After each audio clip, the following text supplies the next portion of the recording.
So,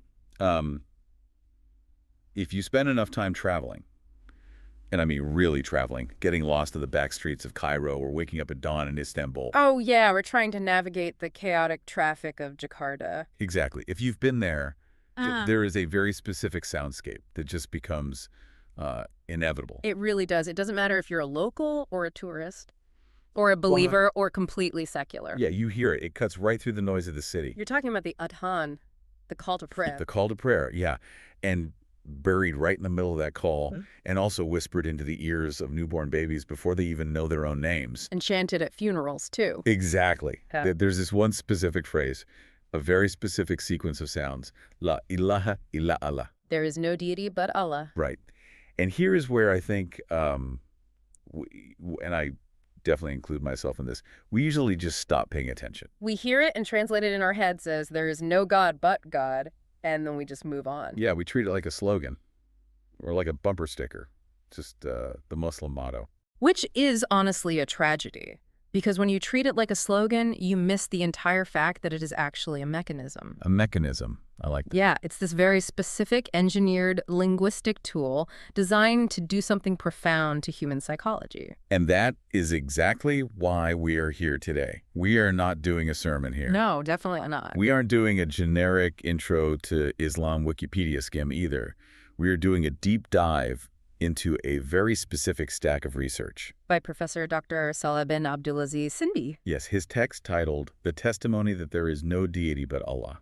And Dr. Sindi is so interesting because he approaches this whole topic almost like a forensic accountant or a surgeon. Right. He doesn't just want to know what the phrase means in a general sense. He wants to know exactly how it works. He takes a linguistic scalpel to the sentence structure and the grammar. And the history, too. Yeah. To figure out why this specific combination of words completely changed the course of human history. That's our mission for this deep dive. We are going to perform a literal autopsy on this sentence. Because the more you read through Dr. Sindi's work, the more you realize the nuance that gets lost. I realized I had been mistranslating this phrase my entire life. And apparently so do a lot of people who say it every single day. It's the curse of familiarity, right? You hear something 1,000 times and you literally stop hearing it. Our goal today is to help you hear it for the first time again. To understand why it's called the firm handhold. Why it's the key to paradise. And why historically it was considered a declaration of war against the status quo. A declaration of war. That sounds intense, a declaration of war. Well, it was. When this phrase was first spoken publicly in Mecca in the 7th century, it didn't result in people saying, oh, that's a nice spiritual idea. Right, it wasn't a yoga class. Far from it. It resulted in torture and boycotts and exile. The people who heard it back then understood something about the grammar that we have completely forgotten. They knew that these 4 words were basically a demolition project. A complete demolition project. Okay, demolition project is a great hook. I really want to get there. But before we get to the demolition, we have to look at the foundation. It's the first word. Yeah, let's start with the first word that usually precedes the phrase. The Shahada, the testimony. Ashhadu. Right. Ashhadu. Which is usually translated as, I bear witness. I bear witness. It sounds so formal to me, like I'm in a courtroom wearing a suit. Yep, raising your right hand. Exactly. Yeah. Does the average person whispering this on their prayer rug really feel like a witness? It feels more like an affirmation, a statement of belief. And that right there is the very first problem Dr. Sindi identifies. We have completely softened the word. We've turned witnessing into believing. But linguistically speaking, they are not the same thing at all. Dr. Sindi takes us back to Ibn Faris. One of the giants of classical Arabic linguistics, right? Yes. And Ibn Faris says the root of Shahada implies hudur, presence. Presence. It implies seeing with your own eyes, being physically or acutely aware of the event. But wait a second. That's a contradiction, isn't it? No one alive today has seen God. So if Shahada requires presence and eyewitness accounts, aren't we all technically lying when we say, I bear witness? That is a fantastic objection, and it's one that scholars have wrestled with extensively. Because think about it, if I haven't seen the car accident, I can't testify in court, right? Exactly, that's hearsay. Objection, Your Honor, the witness is speculating. You'd be thrown off the stand immediately. So how does the research resolve this? Well, in the context of faith, the witnessing isn't about physical eyesight, it's about basira. Basira. Insight. Insight. It's about a level of internal certainty that is so unimaginably strong, It is as if you are looking at it with your physical eyes. It's about the heart's vision being sharper than the eye's vision. Yes, it is an absolute claim of certainty. When you say ashadu, you were saying, I have examined the evidence. The universe, the scripture, my own consciousness. All of it. And the reality of God is as visible to me as the sun at noon. It's not a guess. It's not a, well, I hope so. It isn't, I know so. Exactly. It's an internal state of absolute conviction. Okay, so it's an internal state. But the research mentions that for this testimony to be valid, like legally valid in the eyes of God, it actually has to go through a 3-step process. You can't just feel it. Feeling it isn't enough. Right. Dr. Sindi outlines the 3 pillars of a valid Shahada. And if you miss even one, the stool falls over. Let's break them down for the listener. Step 1. Step 1 is al-ilm, knowledge. You actually have to know what you are witnessing to. Which seems obvious, doesn't Yeah. it? I can't witness a bank robbery if I don't know what a bank robbery looks like. You'd be surprised, though. The text gives a great analogy here. Imagine you were in a foreign country, and someone hands you a piece of paper in a language you don't speak at all. Okay. And they say, read this out loud to that judge over there, so you read it perfectly. You pronounce every single syllable right. But you have no idea what you just said. Exactly. Did you testify? No, of course not. You just made noises. You were basically a parrot. A parrot witness. That is exactly what the source material calls it. It argues that a huge number of people today are parrot witnesses. They say, Ashhadu an la ilaha illahi, because their parents said it. Yeah. Or because it's the cultural password to be part of the community. But they don't actually know the meaning. They haven't internalized the definition of the words they are chanting. So step 1 is strictly you must intellectually and spiritually grasp the meaning. Right. Which brings us to step 2, unnut, utterance. You have to physically speak it. Why, though? If God knows what's in my heart, why do I have to move my lips and make sounds? Because we are humans. And in our human reality, contracts are executed through speech and writing. That makes sense. Think about it. If you love someone but you never say I love you and you never sign the marriage contract, are you married? My partner would say definitely not. I'd be sleeping on the couch. Precisely. Silence is not a contract. A witness who sees a crime but refuses to speak up is not a witness. They're just a bystander with a secret. Exactly. To enter the fold of Islam, to make the contract legally and spiritually valid, the tongue must pronounce what the heart knows. It's the ratification of the internal state. Yep. And then there's step 3, alam, declaration, making it public. How is that different from speaking it? I mean, if I say it, aren't I declaring it? Not necessarily. Speaking can just be whispering to yourself in a dark closet. Alam implies informing others. It implies actually taking a stance in the real world. Oh, I see. It's the difference between whispering, I disagree under your breath at work, and standing up in the board meeting and saying, I object. It's the social risk factor. And this is crucial, right? Dr. Sindi points out that the connection between the heart and the tongue is where this entire thing succeeds or fails. He draws this really fascinating grid of scenarios based on these 3 steps. I loved this part of the notes. It's like a theological logic puzzle. It really is. Let's walk through it. Scenario A. The tongue speaks the words, but the heart completely denies them. What is that person? That's a hypocrite, the munafiq. They are basically a spy in the camp. Right. They have the password, but they are an enemy of the state. Their contract is void because there is no internal knowledge or belief. Okay, scenario B. The heart believes it fully, but the tongue refuses to speak it, assuming, of course, they aren't mute or under the threat of death. What do you call that? Cowardice? Arrogance? Whatever it is, legally it's invalid. It's a void contract. It doesn't benefit them at all. You can't be a secret Muslim just because you feel like avoiding the social friction if you have the full ability to declare it. You actually have to join the ranks. So the witnessing isn't just this warm spiritual feeling. It's a legal, social, and internal alignment. It's the heart, the tongue, and the public persona all facing the exact same direction. Alignment is the perfect word for that. And that leads us to the actual content of that alignment. What are we aligning with? We are aligning with the statement itself. La ilaha illallah. Okay, let's get into the weeds here. Because this is where the mistranslation idea really blew my mind. I've always been told this means there is no God but Allah. And that's a safe functional translation for just a casual passing conversation. But we are doing an autopsy. Exactly. And when you look at the anatomy of the word ilah, translating it just as God is actually way too vague. It's completely imprecise. So what is the precise definition then according to the research? The word ilah comes from the root, aliha. And aliha is a verb that describes a very intense emotional state. An emotional state. Yes. means to turn to something for absolute protection, to be totally bewildered by something, or to worship something with extreme love and extreme humility. Wow, so it's not just the creator, it's the beloved, the obsession. Yes. Ayla means mabud, the object of worship, the entity that your heart is fundamentally attached to. The entity you sacrifice your time and wealth for. The entity you place all your hope and fear in. That is exactly it. Okay, I hear the distinction. But I'm going to play devil's advocate for a second here. Isn't this just semantics? How so? Well, creator worshipped one God. It all points to the same being right. Why does Dr. Sindi make such a huge, massive deal out of this difference? It seems like semantics to us today because we live in this modern, secular world where God is just a vague, abstract concept, a prime mover. Right. But to the audience who first heard this phrase, the pagan Arabs of Mecca, the distinction was literal life or death. And this is the part of the research that usually completely shocks people. Lay it on us. Take us back to Mecca. Okay, if I were to transport you back to Mecca in the year 610 AD, and you walk right up to Abu Lahab, who was the prophet's fiercest enemy. The guy they named a whole chapter of the Quran after just to condemn him? That's the one. If you walked up to him and asked Abu Lahab who created the heavens and the earth, what do you think he would say?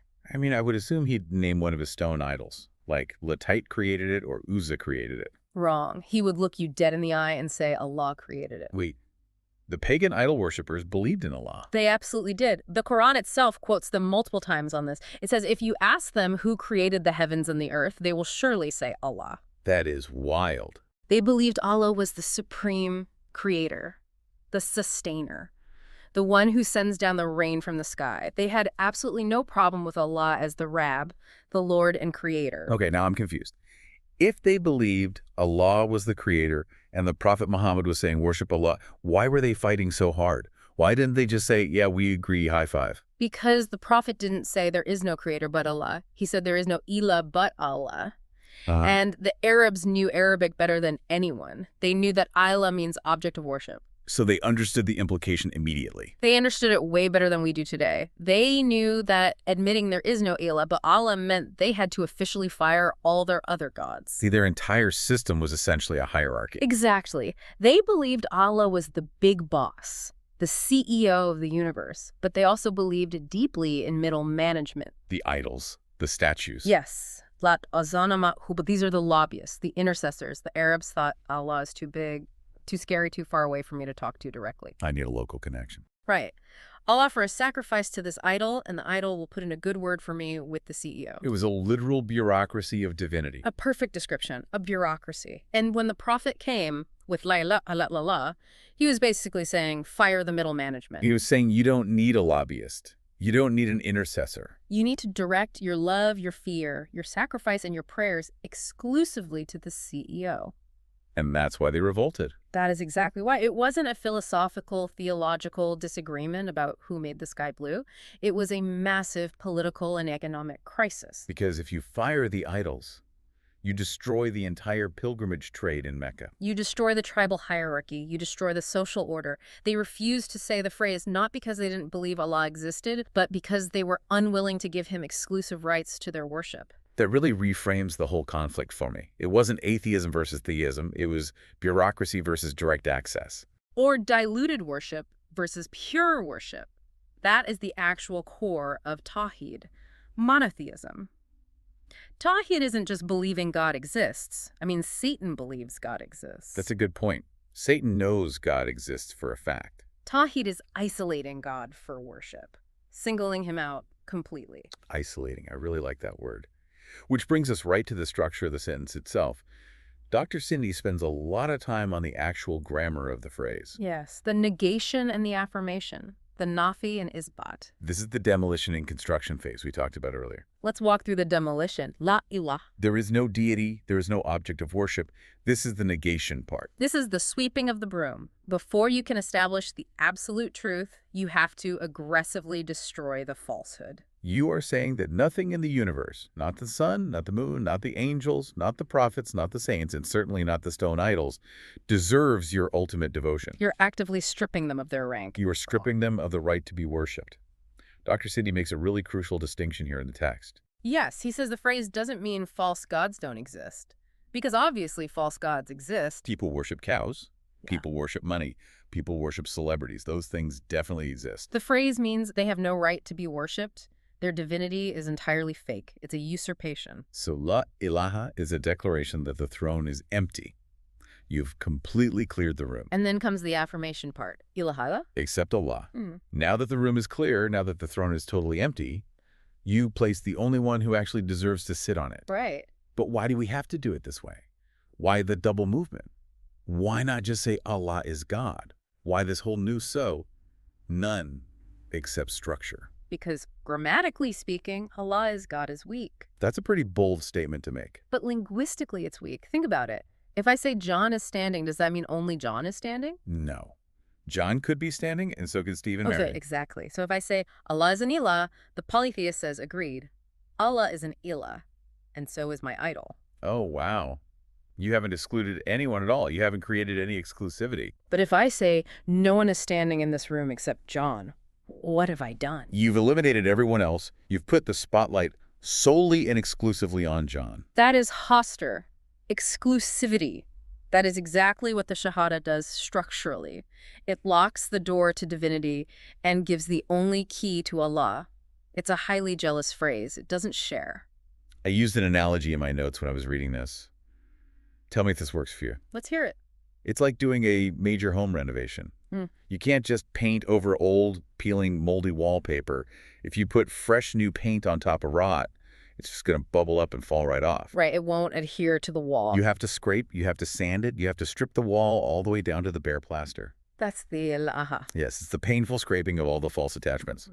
And only when the wall is perfectly clean can you apply the fresh paint, the ilaha. That is a genuinely beautiful analogy, and honestly, it explains why so many people struggle deeply with their faith today. Because they are actively trying to apply the ilallah paint on top of a wall that is still completely covered in the mold of other loves and fears. They want to worship Allah, but they also want to worship their social status. They want to follow the scripture, but they also want to follow their own desires. They haven't done the scraping, they haven't done the hard work of the negation. And so the paint peels. The paint peels off. The faith just doesn't stick because the foundation was never properly prepared. This brings us back to the clean table idea. The negation clears the table. But what is really on the table today for us? We don't have statues of Lat and Uzza in our living rooms. True. If I walk into a modern listener's house, I'm not going to find a carved stone idol they offer dates to. So is this negation part still actually relevant? It is more relevant than ever because the idols haven't disappeared, they have just changed their shape. They've gone from physical objects to abstract concepts. Give me an example of what you think a modern ilah is. Well, Dr. Sindi references the concept of hawa, desire. The Quran famously asks, have you seen him who takes his own desire as his God? Yes.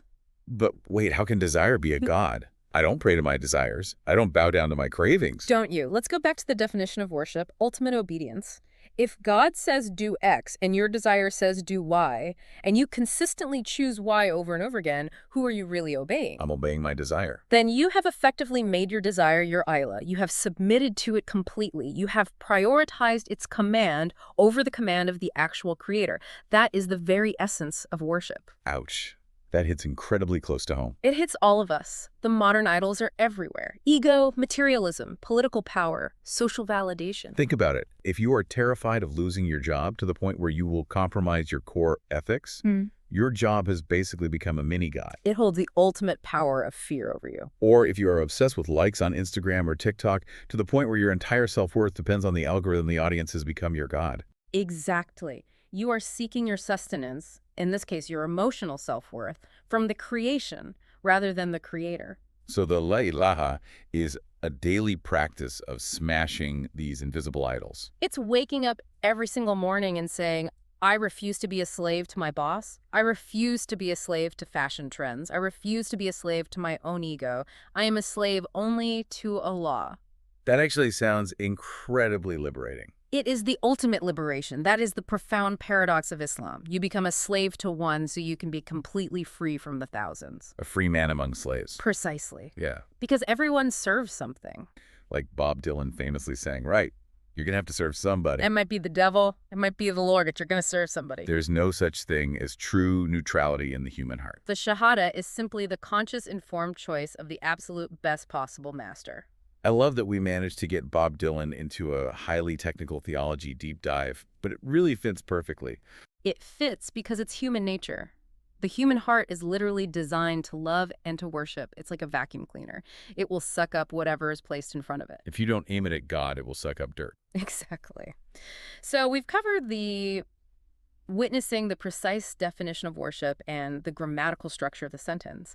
But there is a catch. There is always a catch. Dr. Sindi says that all of this entire beautiful structure depends entirely on one massive condition. The condition of ilm, knowledge.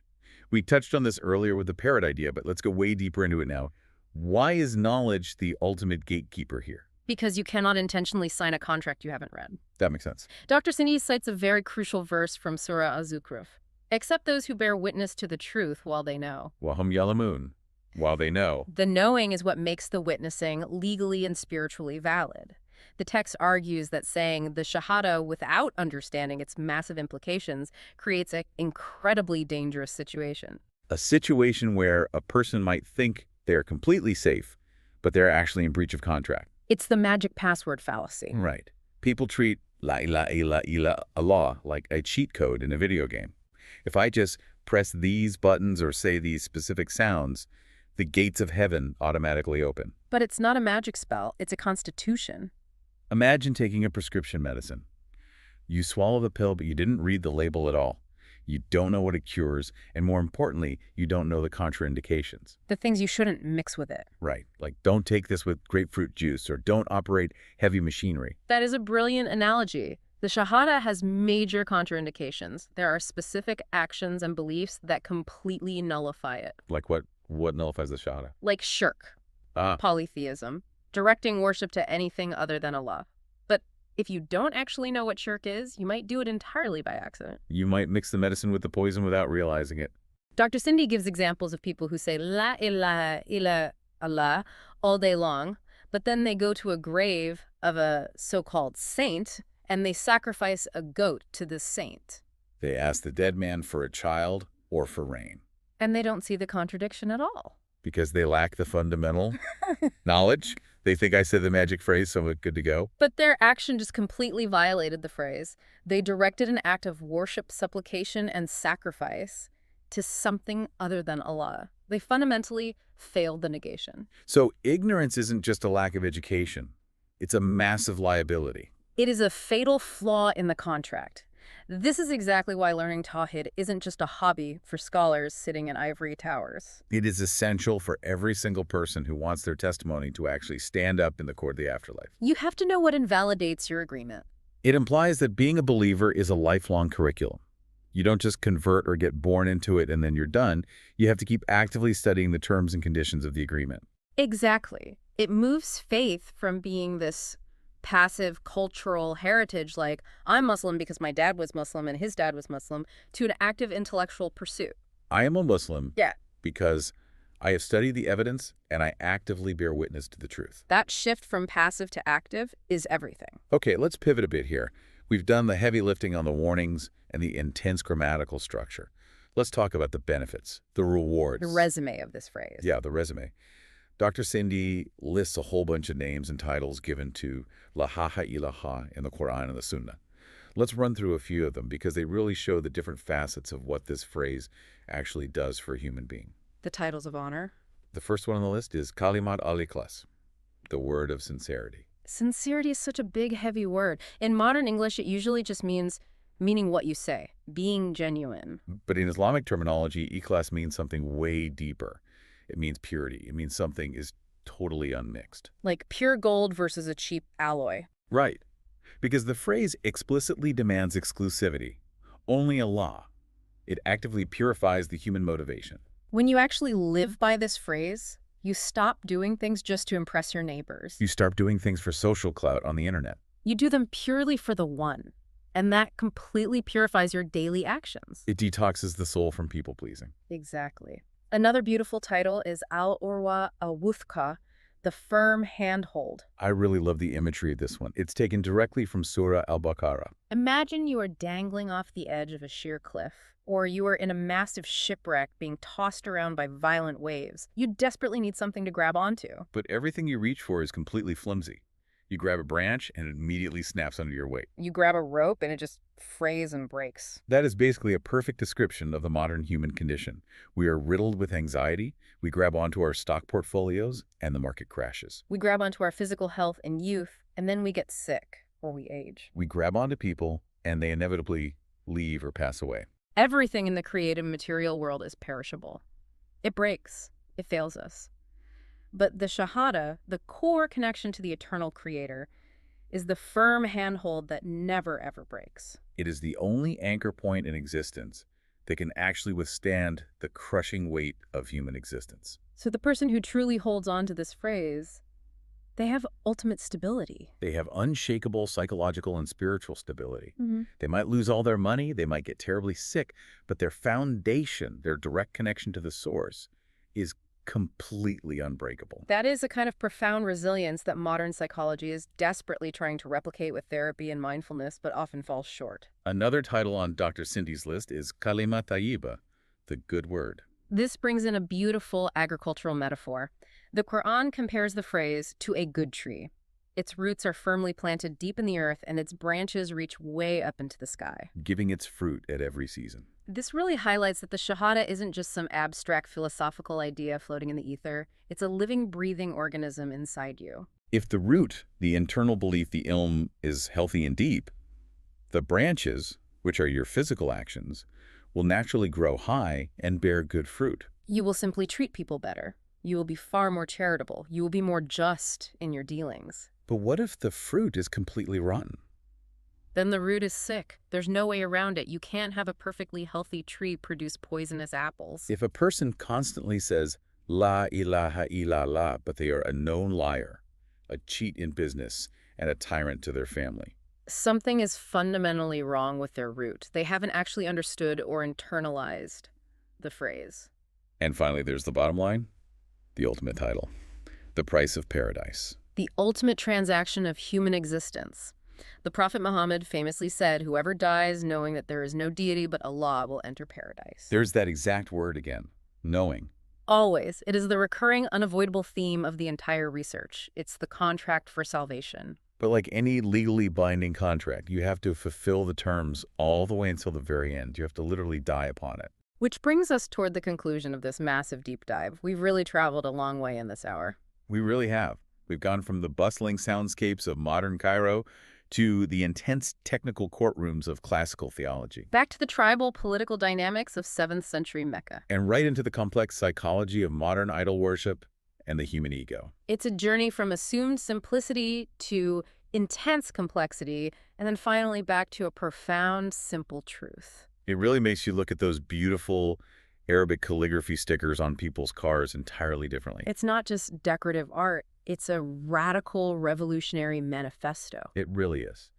And I think the most haunting and provocative question Dr. Sindi raises in the entire text is the direct comparison between us today and the ancient Meccan Arabs. The irony of ease. Yes, the irony of ease. Think about it. The pagan Arabs adamantly refused to say the phrase because they actually understood it way too well. You knew it would cost them literally everything. Their Yeah. social status, their entire economy, their ancestral traditions. They respected the sheer weight of the words, enough to say no. I simply cannot say that because I am not willing to pay the price. And today, look at us today. Today we say it so effortlessly. La ilaha illallah. It just rolls off the tongue like a casual nursery rhyme. But Dr. Sindi forces us to sit down and really ask ourselves a hard question.